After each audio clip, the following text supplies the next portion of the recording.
ఇది వచ్చేసి రెడీమేడ్ లంగా, దీన్ని సైజ్ చేయాలి. నేనైతే ఎలా చేస్తాను ఈ వీడియోలో చూపిస్తాను. ఇది వచ్చేసి ఆది లంగా, రెండింటికి 6 ఇంచెస్ తేడా ఉందన్నమాట. ఫస్ట్ అయితే దీనికి లేస్ కుట్టారు కదా, అక్కడ సరిగ్గా కుట్టుపడలేదు. నేనైతే ఒక స్టిచ్ చేసేసుకుంటున్నాను. ఆ తర్వాత అయితే మనకి ఎంతవరకు అయితే సైజ్ చేయాలో అంతవరకు కుట్లోడ్ తీసేసుకున్నాను. అంటే లైనింగ్ జాయింట్ చేసి ఉండేది కదా, లైనింగ్ అయితే ఇట్లా సపరేట్ చేసేసుకున్నాను. దీనికి నేను ఫిల్ట్ అయిపోతున్నాను అనమాట. ఇలా బార్డర్ వచ్చిన లంగాకి మనం ఫిల్ట్ వేసుకోవచ్చు. ఫిల్ట్ అంటే పైకి వచ్చే ఫిల్ట్ కాదు, ఇది లోపలికి వెళ్ళే ఫిల్ట్.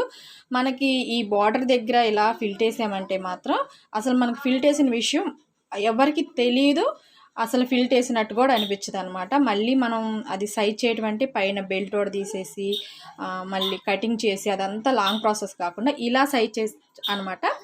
అది కూడా బార్డర్ వచ్చింది దానికి. ఇప్పుడు నేను స్టిచ్చింగ్ వేసేసాను, మీకు ఎక్కడా కూడా స్టిచ్చింగ్ అనేది కనిపించదు. మీకు నేను స్టిచ్చింగ్ వైపే చూపిస్తున్నా, ఇంకా రివర్స్ చేసి అంటే ఒరిజినల్ వైపు చూపిస్తున్నాను చూడండి. నేను ఎక్కడ ఫిల్ట్ వేసాను అన్నది ఎవరికి అర్థం కాదనమాట. స్టిచ్చింగ్ చేయించుకున్న వాళ్ళకి కూడా అర్థం కాదు, కుట్టిన మనకే అర్థం అవుతుంది. అంత నీట్ ఫినిషింగ్ అయితే వచ్చింది అనమాట. అది కూడా బార్డర్ వచ్చింది దాని వరకే, బార్డర్ కాకుండా వర్క్ వచ్చిన దానికి సపరేట్ వేరేదైతే చూపిస్తాను.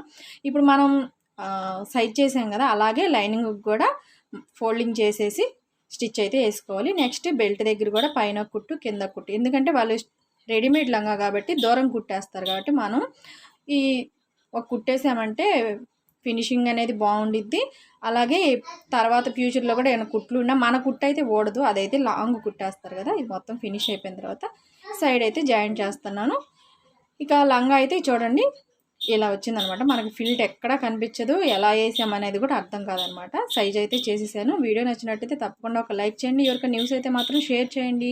కొత్తవారైతే సబ్స్క్రైబ్ చేసుకోండి. బాయ్.